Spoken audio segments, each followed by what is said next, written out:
आपण पाहत आहात जत मराठी न्यूज। दगडाने ठेचून खून, दोघांना जन्मठेपेची शिक्षा, 6 वर्षांनंतर न्यायालयाचा ऐतिहासिक निकाल, प्रत्येकी 5,000चा दंडही ठोठावला।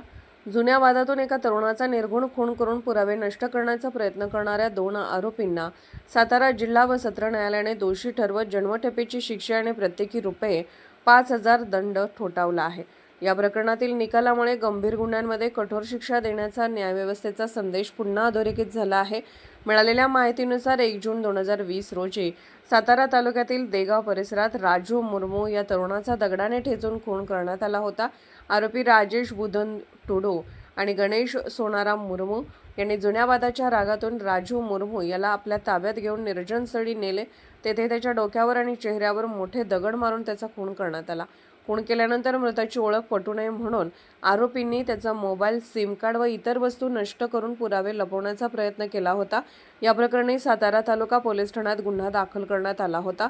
तत्कालीन तपास अधिकारी यांनी सखोल तपास करून न्यायालयात दोषारोपपत्र दाखल केले।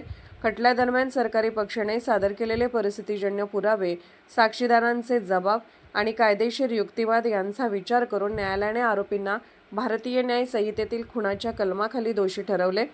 जिल्हा व सत्र न्यायाधीश DJ2 यांनी दिलेल्या निकालात दोन्ही आरोपींना जन्मठेप व प्रत्येकी ₹5,000 दंडाची शिक्षा सुनावली। दंड न भरल्यास 6 महिन्यांचा साध्या कारावासाची अतिरिक्त शिक्षा भोगावी लागणार आहे। या खटल्यात सरकारी पक्षातर्फे प्रभावी बाजू मांडण्यात आली। तपास पथक, सरकारी वकील आणि न्यायालयीन प्रक्रियेत सहभागी सर्व अधिकारी यांच्या प्रयत्नांमुळे 6 वर्षापूर्वीच्या खून प्रकरणाचा न्याय मिळाल्याची भावना व्यक्त होत आहे।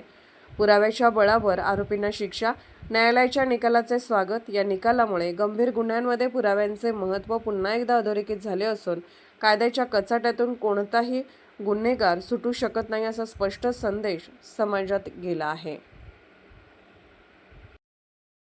जत मराठी न्यूज चॅनलला लाईक करा, शेअर करा आणि सबस्क्राईब करा।